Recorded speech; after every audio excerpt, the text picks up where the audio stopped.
আসসালামু আলাইকুম। বাংলাদেশ ক্রিকেটের চলমান সার্কাসে আরো একটা সার্কাস নতুন যুগ হয়েছে এবং সেটাকে সার্কাসও বলতে পারেন। আবারও বলতে পারেন যে এটা উচিত হয়েছে অথবা না হয়েছে। যেমন নাজমুল হোসেন শান্তর টেস্ট ক্যাপ্টেন্সি থেকে স্টেপ ডাউন। সো এইসব কিছুর মূলে কিন্তু ঘুরে ফিরে দেখবেন আপনি বাংলাদেশ ক্রিকেটের এই বর্তমান পরিস্থিতি বা বাংলাদেশ ক্রিকেটের বর্তমান ধ্বংসের মূল কারণটা হয়ে দাঁড়িয়েছে বন্ধুত্ব। বন্ধুত্বই মূলত এসব কিছুর কারিগর। কারণ আমরা ফার্স্টেও দেখেছি সাকিব-তামিমের বন্ধুত্ব বাংলাদেশ ক্রিকেটের জন্য ভালো কিছু বয়ে আনে নাই। বরঞ্চ বাংলাদেশ ক্রিকেটে তৈরি করেছে একদম খারাপ পরিস্থিতিতে কিভাবে যাওয়া যায় এবং পারফরম্যান্সে তার প্রভাব কিংবা কোনো বড় টুর্নামেন্টে বাংলাদেশ কিভাবে বাজে গেলে তার উদাহরণ আমরা দেখেছি এই সাকিব-তামিমের বন্ধুত্ব থেকে এসেছে।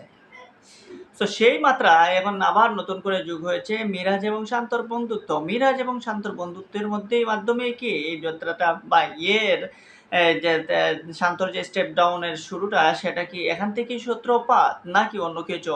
আমরা তামিম সাকিবের বন্ধুত্ব নিয়ে অনেক কথা শুনেছি, অনেক কথাবার্তা, অনেক আলোচনা বিশ্লেষণ হয়েছে এবং সেখানে আমরা দেখেছি তামিম সাকিবের ফ্রেন্ডশিপ কতটা উপরে হাই ছিল ফার্স্টে প্রথমে। এমনকি তামিম সাকিবের বন্ধুত্বের কারণে অনেক প্লেয়াররাও কিন্তু সুযোগ পায় নাই। শোনা গেছে লোকমুখে কিংবা অনেক কথা বা অনেকে বলেওছেন বা অনেক বিষয়ে নিউজও হয়েছে। তো সেই যাত্রাটা যখন তামিম সাকিবের বন্ধুত্বের ফাটল ধরলো এবং সেখান থেকে বাংলাদেশ ক্রিকেটেরও আস্তে অবনমন শুরু হলো এবং সেখানেই আমরা নতুন এক জুটি পেলাম আর সেটা হচ্ছে মেহেদী হাসান মিরাজ এবং নাজমুল হোসেন শান্তর বন্ধুত্বটা। এবং নাজমুল শান্ত এবং মেহেদী হাসান মিরাজের বন্ধুত্বটা কত হাই পর্যায়ে ছিল সেটা আমরা তাদের কথাবার্তা কিংবা ম্যাচেও কিংবা মাঠে সব জায়গায় আমরা দেখেছি যখন নাজমুল শান্ত ক্যাপ্টেন ছিলেন তখন কোনো একটা রিভিউ নেওয়ার জন্য মিরাজ কিভাবে নাজমুল শান্তকে চেপে ধরতেন এবং শেষ পর্যন্ত বন্ধুত্বে সায় দিয়ে নাজমুল শান্ত মিরাজের কথায় কিন্তু রিভিউ নিতেন, যদিও সেখানে বেশিরভাগ রিভিউ ফেল হয়েছে মেহেদী হাসান মিরাজের।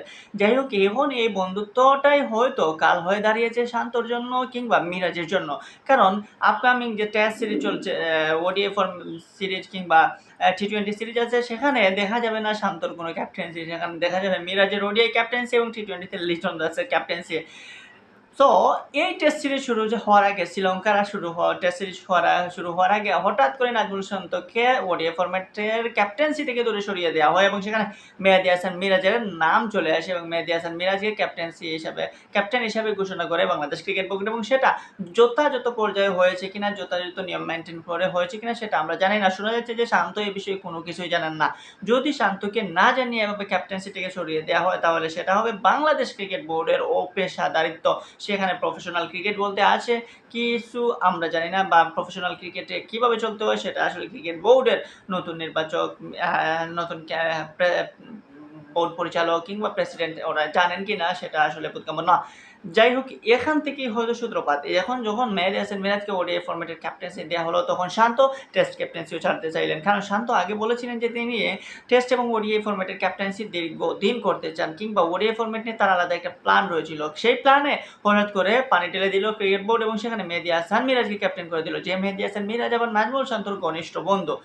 সো সেই মেহেদী হাসান মিরাজ যখন ওডিআই ফরম্যাটে ক্যাপ্টেন্সি করছেন তখন হয়তো শান্ত চান না আর টেস্টে ক্যাপ্টেন্সি করতে, কারণ হয়তো জানেন যে টেস্টের ক্যাপ্টেন্সিও তার কেড়ে নেওয়া হতে পারে, সেখানেও হয়তো মেহেদী হাসান মিরাজ চলে আসতে পারেন, যেভাবে আমরা দেখেছি সাকিব তামিমের ক্ষেত্রে। সো ফিউচারে ফার্স্টে আমরা না গিয়ে ফিউচারের কথাও চিন্তা করি। সাকিব তামিমের সার্কাস, সাকিব তামিমকে কথাবার্তা বা সাকিব তামিম যতদিন পর্যন্ত তাদের বন্ধুত্ব ছিল ততদিন ক্রিকেট এক পর্যায়ে একরকম ছিল এবং যখন বন্ধুত্বে ফাটল ধরলো তখন আমরা দেখলাম যে বাংলাদেশ ক্রিকেট বোর্ডে কীরকম কী দোলাচাল ছিল কিংবা কী পরিস্থিতিতে বাংলাদেশ ক্রিকেট বোর্ড ছিল। সো সেই পর্যায়ে এখন বাংলাদেশে আবার নতুন করে শুরু হয়েছে এই শান্ত মিরাজের ক্যাপ্টেন্সি বন্ধুত্বের কারণে। এই শান্ত মিরাজের বন্ধুত্ব বাংলাদেশ ক্রিকেটে কিছুই দিতে পারে নাই এখন পর্যন্ত। যখন সূচনা লগ্ন, যখন এখনও তাদের অনেক কিছু দেওয়ার বাকি, তখনই যদি এইরকম হয় সিচুয়েশন তৈরি হয়, তখনই যদি এরকম প্রভাব সৃষ্টি হয়। শান্ত বলেছেন যে একই ড্রেসিং রুমে তিনজন ক্যাপ্টেন থাকতে পারে না। সো এখান থেকেই বোঝা যায় যে কিছু একটা আছে। তিনি হয়তো মিরাজকে ক্যাপ্টেন হিসেবে মানতে পারছেন না ওডিআই ফরম্যাটে, এই জন্য স্টেপ ডাউন, নতুবা মিরাজের কোনো অতিরিক্ত চাওয়া বা অতিরিক্ত পাওয়ার কারণে হয়তো শান্তকে সরিয়ে তিনি এসে বসে আছেন ওডিআই ফরম্যাটের ক্যাপ্টেন্সিতে, নতুবা বোর্ড এখানে গাফলাতি করে নাজমুল শান্তকে সরিয়ে দিয়েছে। এই সব কিছুর গোলমাল পাকিয়ে দিয়েছে। সো এই সব কিছু যদি সরাসরি ক্লিয়ারলি সমাধান না হয়, তাহলে এটার আসলে বাস্তব কোনো সমাধান হবে বলে আমার মনে হয় না। এবং শান্ত এবং এই মিরাজের এই ক্যাপ্টেন্সি বা এই বন্ধুত্বের কারণে যদি বাংলাদেশ ক্রিকেট বিপদে পড়ে, তাহলেও বলতে পারেন যে আসলেই এটার দায়ভার কে নেবে? ওদের বন্ধুত্বের কারণে কি বলে হতে পারে বাংলাদেশের ক্রিকেট এরকম খারাপ পরিস্থিতিতে পড়তে পারে কি? বাংলাদেশের ক্রিকেট যেভাবে সাকিব তামিমের বন্ধুত্বের কারণে, বন্ধুত্বের ফাটলের কারণে খারাপ পরিস্থিতিতে গিয়েছিল বাংলাদেশ ক্রিকেট, ঠিক তেমনি এখন কি শান্ত মিরাজের বন্ধুত্বের কারণে খারাপ দিকে যাবে?